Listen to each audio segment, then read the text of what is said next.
All right, so now what we're going to do with JavaScript is use JavaScript to interact with our forms. And the idea is that we can validate or scrub, as they call it, data before it gets sent to the server. So this is our way to interact with the user without having to send information back and forth to make sure that fields that are important to the server that we need to, or fields that are required, are all being filled in, and it's a way to validate the data before it gets sent over to our server for processing.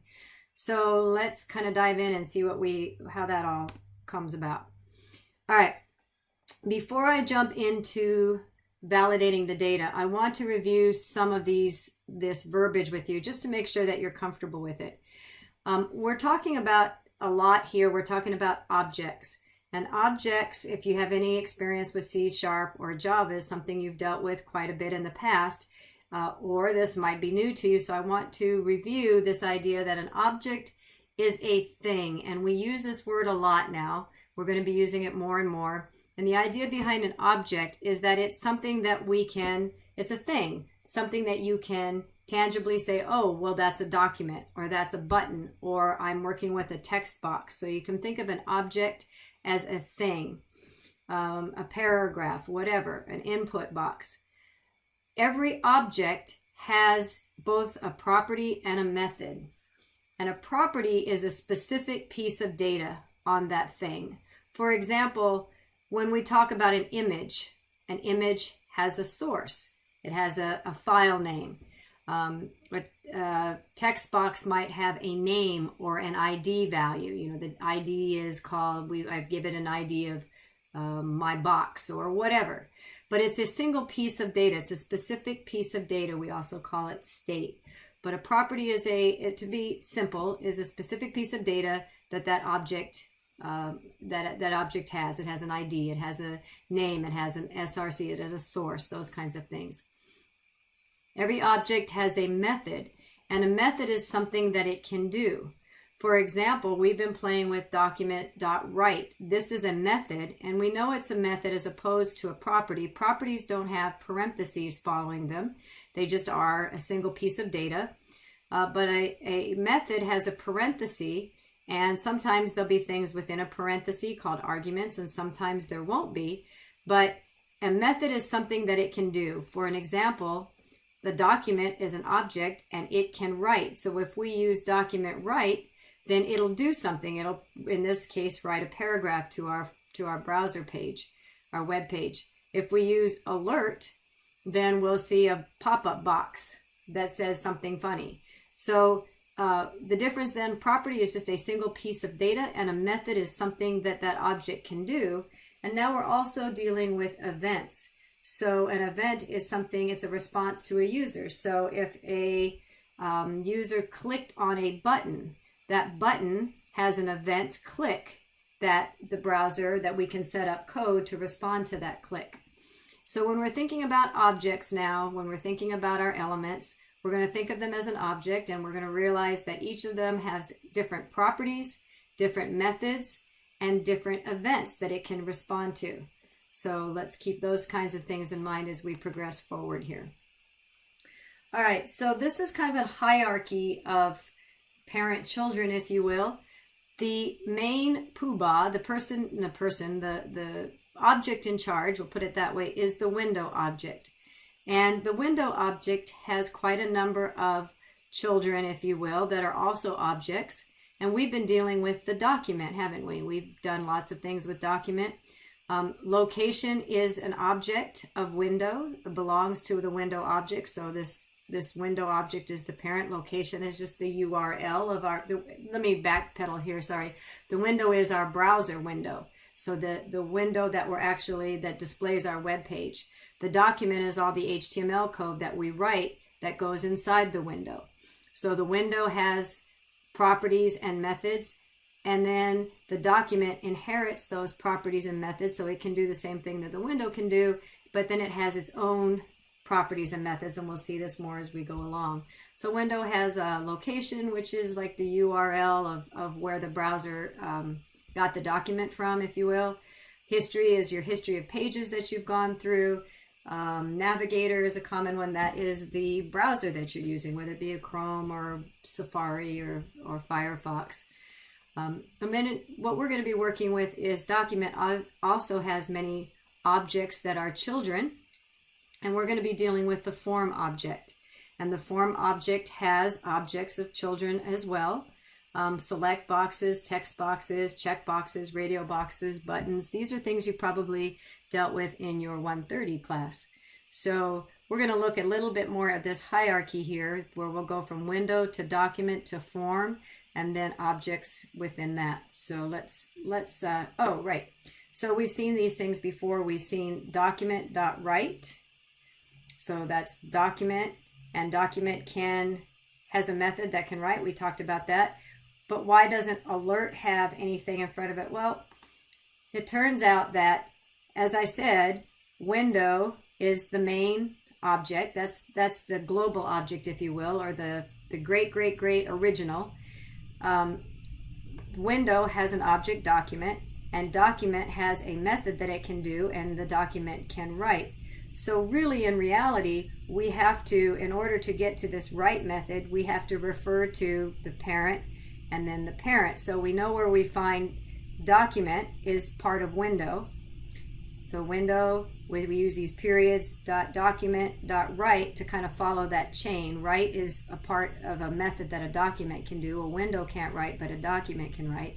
And so we have to follow that chain using these dot operators is what we call it. And when we use alert, alert is a method that the window can do.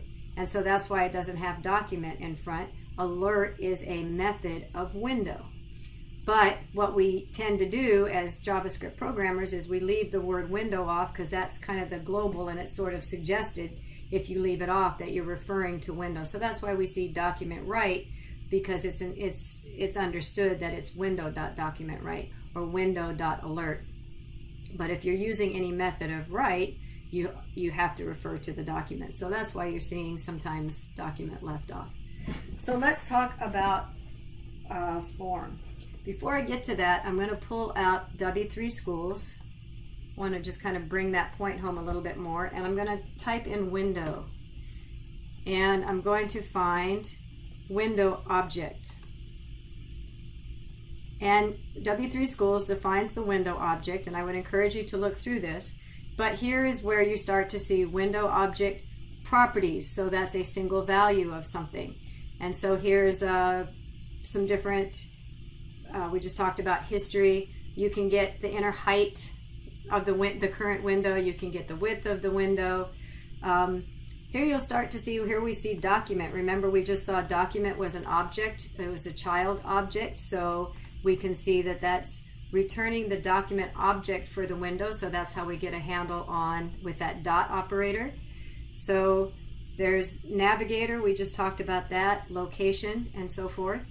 And then if we scroll down further, we will see, window object method. So these are the things that the window can do, like alert, for example. And some of these others we'll go over here eventually. But what I'm going to do now is kind of drill down where we saw window, and then we saw that document was a child object of window. So I'm going to click on that. And then you'll see that here is the document object. And the document object has properties and methods. For some reason, W3 Schools didn't separate it like they did on Windows to kind of keep them together. But we know that this is a property because there's no parenthesis, and we know that this is a method because there is a parenthesis. And so here's things, properties and methods that the document can do. So I'm going to scroll down. I think some of these will look familiar to you already, like document get element by ID, for an example. So that's a method that we've been using that is a method of the document. I'm going to go to forms. That was something I pointed out in the hierarchy chart just a little bit ago. So now I'm going to click on forms, and it says returns a collection of all form elements in the document. Now when we see this word collection, that sounds kind of scary. And all collection means is that it's like an array. It potentially has more than one. So a collection is more than one being returned in a single variable, if you will, kind of like an array. So I'm going to click on Forms, and would encourage you to, let's see, there's Properties. So Properties Forms.length, and we're going to look at this in my next, in some sample code. So I'm just going to put this aside and pick up where I left off there, and that is referring to a form. So we're going to be referring to a form through our JavaScript. So we just saw that we could get the length. It said length. Let me just refer to you that. Remember right here? So it says returns the number of form elements in the collection. It's a property, so it's going to return a single value. So let's just look at that. So we're going to use the document property. So you can see in this sample snippet of code, I actually have two forms on here, and that's kind of unusual, but it is what it is, and it's just for demonstration. And so we can see that I have this form with the name my form, and we have a second form, name my second form, and this one has a checkbox, and this one has a text box. And if we generate this code, console log document.forms.length, this is what we'll get. We'll get 2 because they are 2. Now if you think of it as an array, there's 2 elements in the array that got returned when we used forms.length. So let's take that another step further.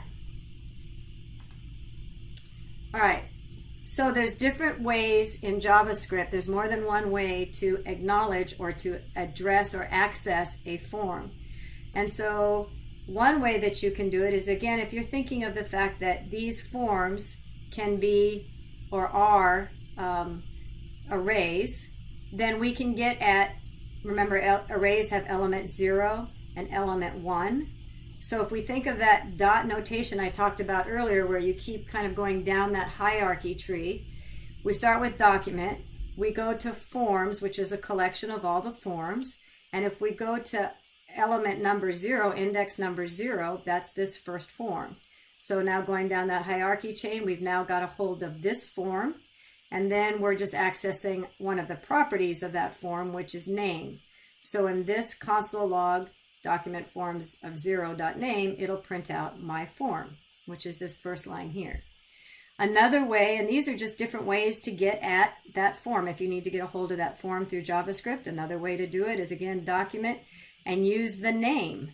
So the name of this form is my form. The name of this form is my second form. So, and it's case sensitive, so be aware of that. So in order to get to this form, another way to do it is document.theform name, and then dot, there's the property. So that also would be printing out my form, which is kind of silly because we already knew that in the first place, but it's just for demonstration. And then of course we've already seen in examples past how we can also get at that form using getElementById method. So, and then that's using the ID, my form, and then again .name. So these are 3 different ways to get to, through JavaScript, this form. But keeping in mind that you're always drilling down that hierarchy chain, that hierarchy chart. So we start with document. Remember, window dot is actually the whole path, if you will, but it's implied that window dot is always the global object, so we don't have to, we can leave that one off. So document.forms and then element number 0, or document and then the name, or document getElementById. All of these are correct, and it just depends on what you feel more comfortable with, or what your application, what makes sense to whatever you're developing. But just know that there's more than one way to do it.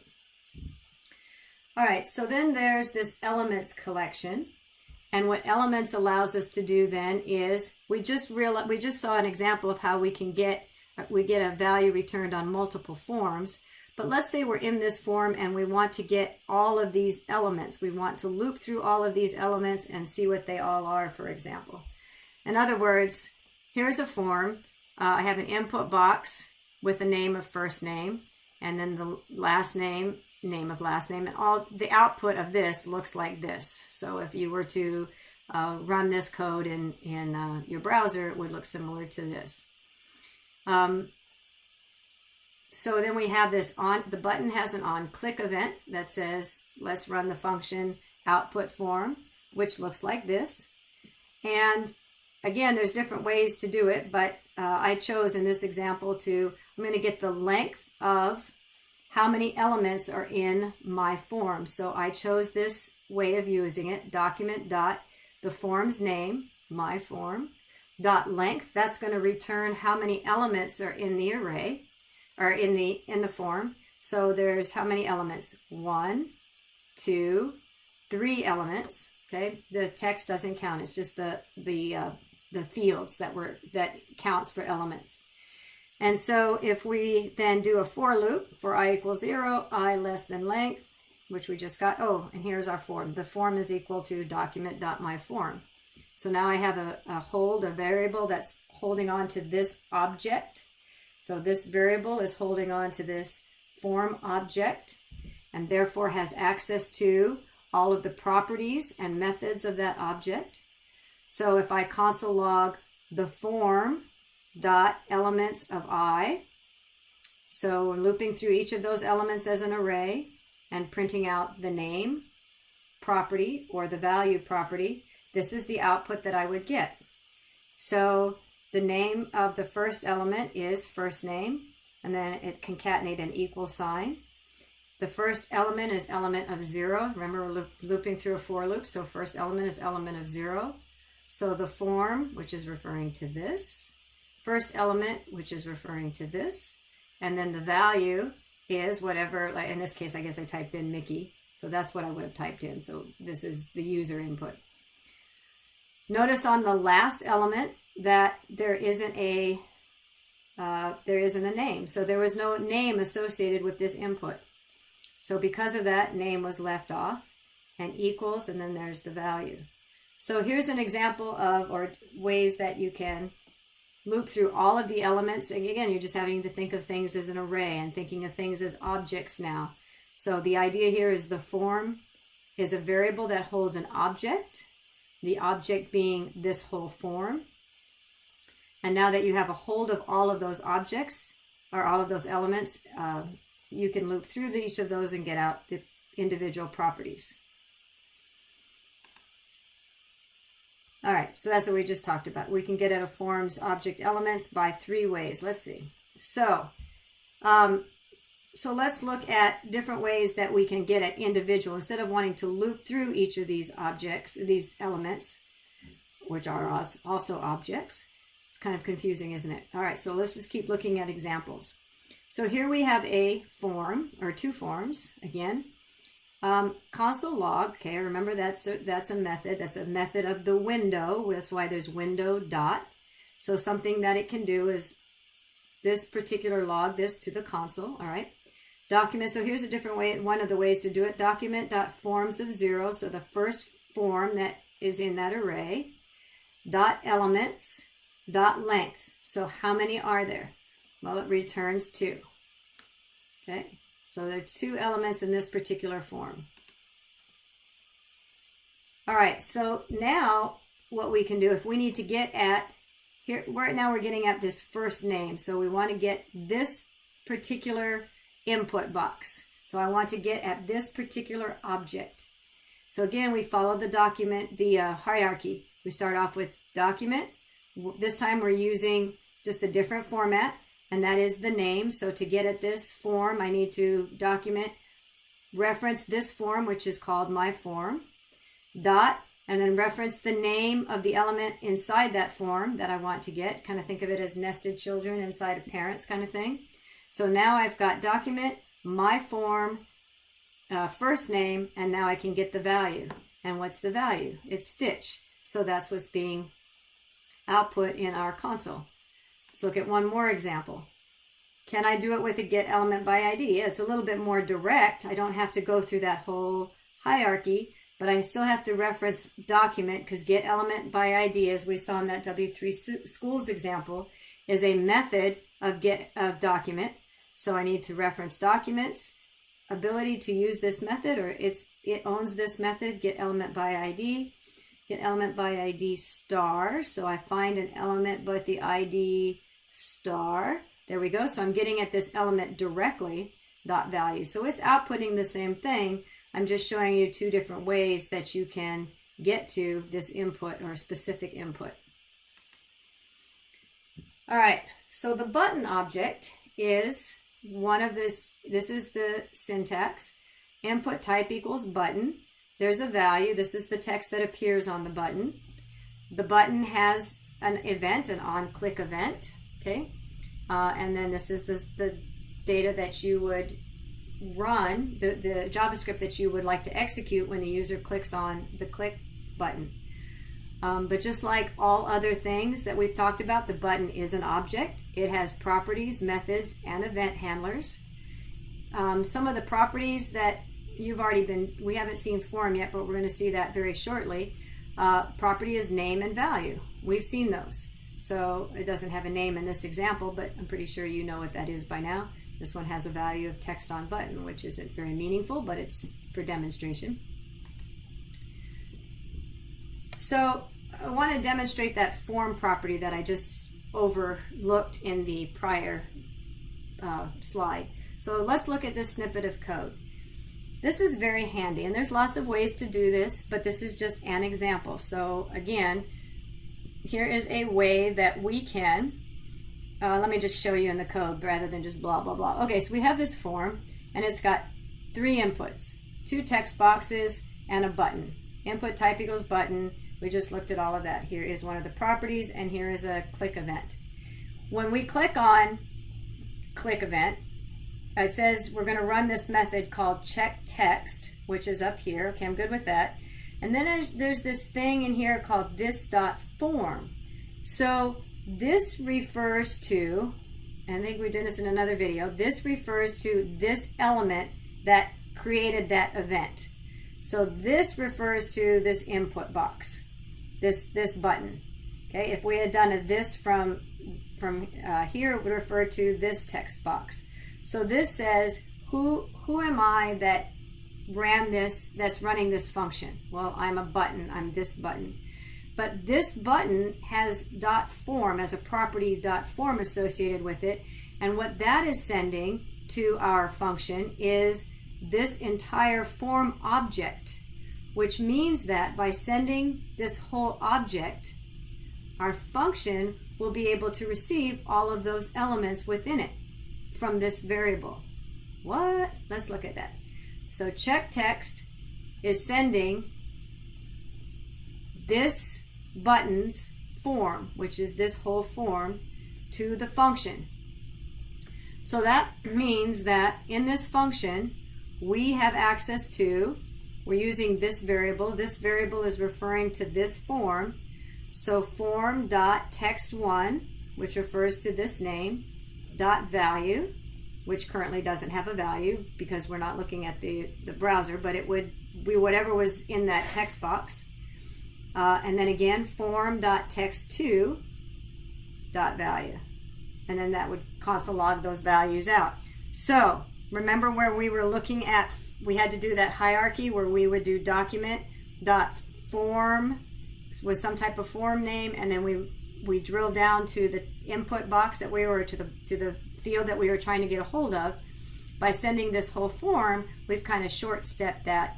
We've said put this form into this variable called FRM, and now you have a handle on that form. So you can get at any of those forms elements, and then to each of those elements methods or properties or click events or whatever we need.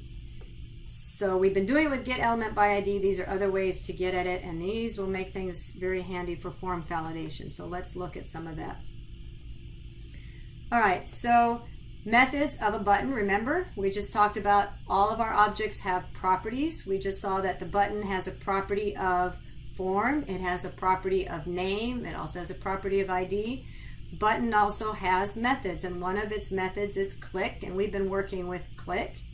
And one of the event handlers then is the on click. So when somebody clicks on the button, then the click event is fired. We'll go over this a little bit more in detail, but the idea here in general is we've got this input button, type is button, on click equals, and then it's calling this should kind of look repetitive. It's calling a function called validate form, which is up here. And the idea behind this, and we'll be doing more of this as we progress, is that there's going to be code in here that's going to validate all of the form fields. And assuming that all those form fields validate successfully, the required fields are input, they're input incorrectly, then document.forms, we've seen that syntax already. One of the methods is submit, which will actually submit the form, similar to if we had clicked on a submit button. And we'll look at that a little bit more in detail here in a little bit. Text and text area objects, you've probably already played with these in HTML. You're familiar with it from 130. Text object displays a single line of text. Your input type equals text, name, here's properties, name equals box name. Here's a property, value, value is default size, etc., etc. And then text area is the ability to put in multiple scrolling lines of text. And so there is your refresher on what text area looks like. It has a name, it has a value. Unlike the input type text, you have a opening and closing text area. You can put default text in here.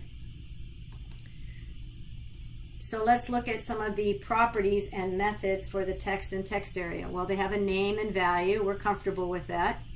They have blur, focus, and select. So the idea behind blur is when the cursor moves out of the object. So if somebody tabs or clicks out of that particular text box. Focus gives us the ability to put that clicker, the cursor, in that text box via JavaScript.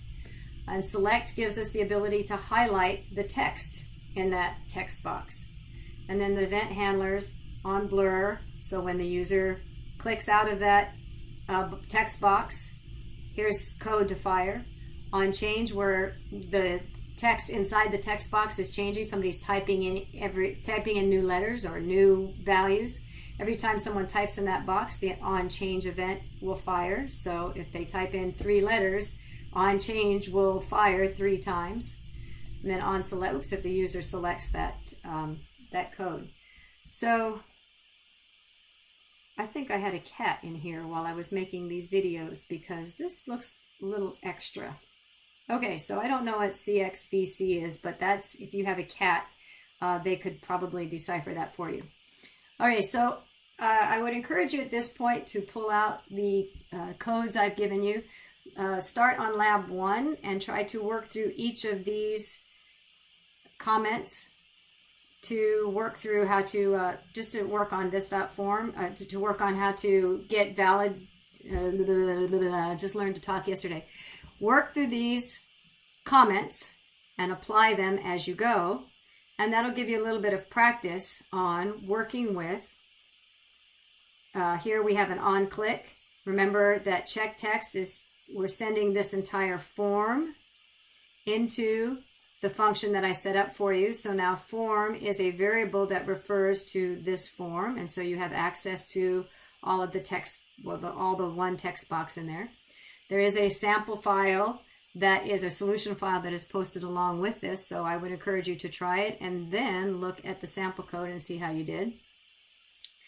I can teach you these things all day long, but until you actually put it into practice and try to do it by hand, it'll have a lot more meaning for you. All right. I'm going to assume that you worked through lab 1, and we're going to move on to the checkbox. The checkbox object is, the idea behind a checkbox is that you give the ability, a little box that the user can click in, and the idea is that you might want them to select more than one thing as opposed to a radio box, which we'll look at in a minute. So it's not mutually exclusive. If you click on one checkbox, you can click on 2 of them, 3 of them, maybe more than one thing applies.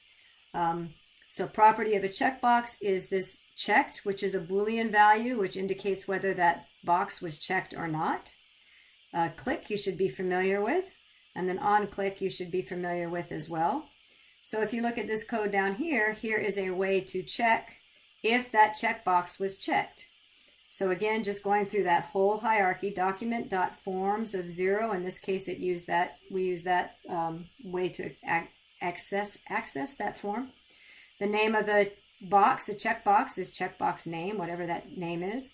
Dot checked is getting to that property, and then that will return either a true or false if that checkbox was checked. So here is lab 2, kind of the same idea. This one should be pretty easy because the answer is almost right here for you, hint, hint.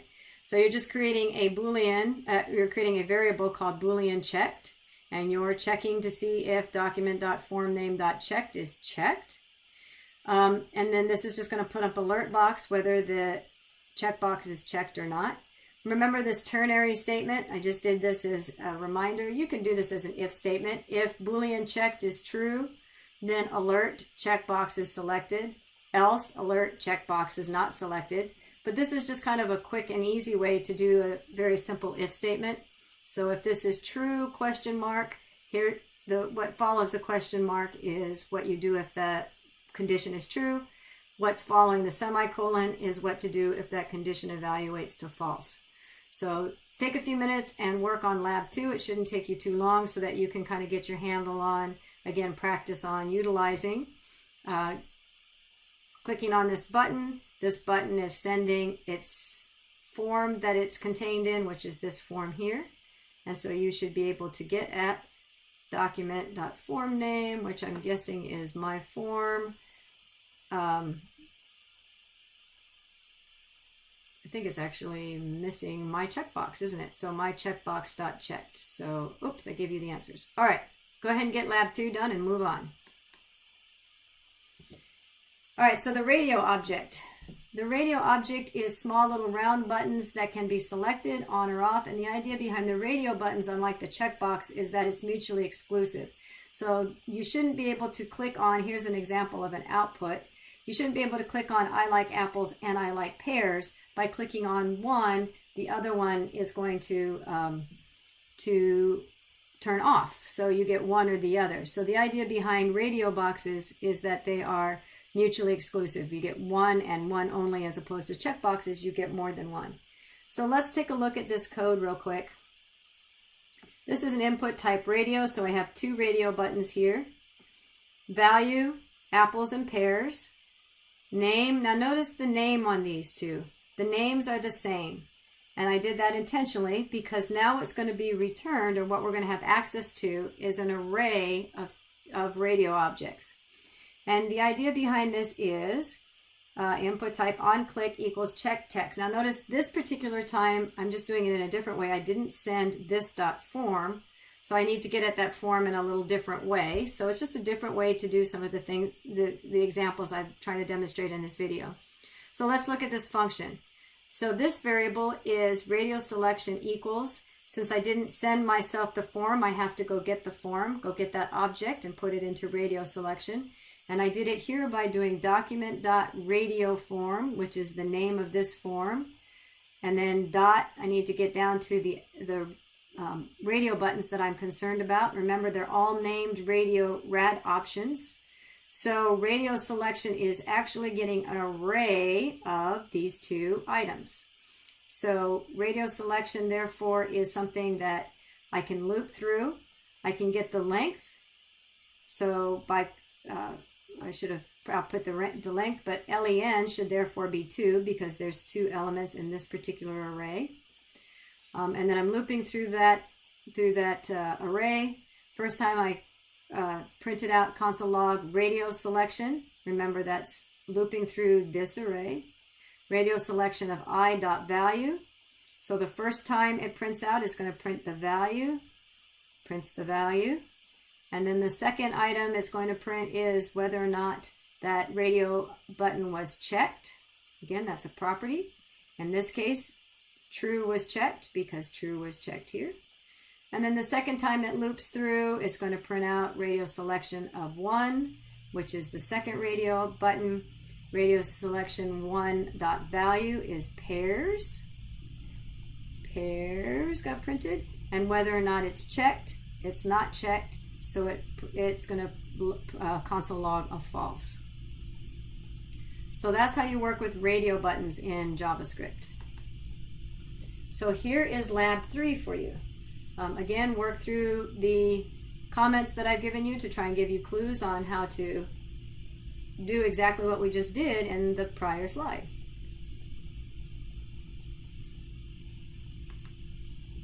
All right, assuming that you work through lab 3, let's do this one, which leads us to lab 4, I'm guessing. Assuming that we have an array of labs. Wait, never mind. That's a black labs. No, wrong kind of lab. All right, so let's talk about selects, the select object. Now you are familiar with selects. I'm sure that gives you a drop down. And so I have select name equals, so a select object has a property of name, it has a property of ID, and it also has several different options involved. And so those options are what gives us the drop down menu. So if I were to click on this arrow, I would see first option, second option, and third option. But in code, I'm getting what's in the value, and the value is 1, 2, or 3. So it just makes it easier programmatically for me to be using 1, 2, and 3 as a value instead of did the user choose first option or second option or third option. It's much easier for me to loop to do code if selected is equal to 1 or something along those lines. So 1, 2, 3 value is really for the programmer, and then for the user to see is what goes in between the options. Anyway, that should be a review from your HTML class. So let's look at this particular code. So when we click on button, we're going to run is selected. Nothing is sent to that function. So, looks like I tried to receive something. So, but I didn't do anything with it. So can you do that? Apparently that's valid. So here's an example of a mistake, but it actually demonstrates something that will still work. And that is, I didn't send anything into is selected function, but in JavaScript, unlike other languages, if I'm asking to receive an argument, but I don't receive one, the code won't fail. It will only fail if I try to access form down here, which I didn't. So can you have a function that is requiring an argument, but you don't send the argument and the code still works? Yes. All right. So now let's see what we've done. So now I used EL as a variable to get at an element. So EL is short for element. Equals, in this case, I used get element by ID.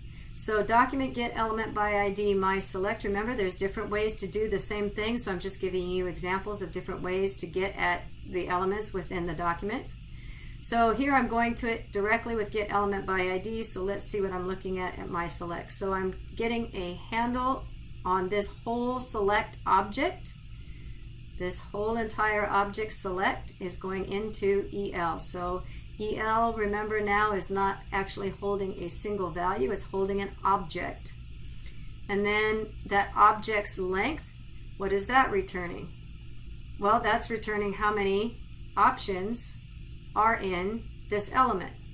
So this I should have console logged it, but I encourage you to try it. So var length, len, is returning 3. 1, 2, 3, because there's 3 elements in that particular object. So now we can loop through those objects. We're going to loop through each one of these by using a for loop, looping from 0, I less than, which ends up being 3. And then console log element of I, whatever. So the first time we're doing element of 0 dot selected. So that's this element here. So 0 dot selected, if that was selected, we're going to get a true. So in this case, that's the one that was selected. Console log element of 0, because we're still in the first iteration of the for loop. Dot value is 1. So that's what's printing. And then here we've got this dot text property, which is returning what's in between these option open and closing tags. So that's what is being returned right here. So the second iteration, I is 1. So element of 1 dot selected, so that's this element here. Is it selected? No, so it's got false. What is element of 1 dot value? Well, the value is 2, so it's going to print 2. And then again, element of 1 dot text is this inner text right here, which is second option. Incidentally, inner.html would have worked there too. But turns out that there's more than one way to do something. All right, so that's the idea behind the select object. If you put the word multiple, if all you do is after ID or somewhere as one of your attributes here in your select box, you put the word multiple, that gives your user the ability with the control button to click on more than one of these options. So that's an option for you as well. All right, moving along. But as without that word multiple in there, the user can only choose one item in the select box. So now is your chance to try using that same example. Go ahead and give lab 4 a try. And once you get that all working perfectly and it makes sense, we'll move on to the next video, which is going to give us the ability to kind of validate and choose when to submit this form.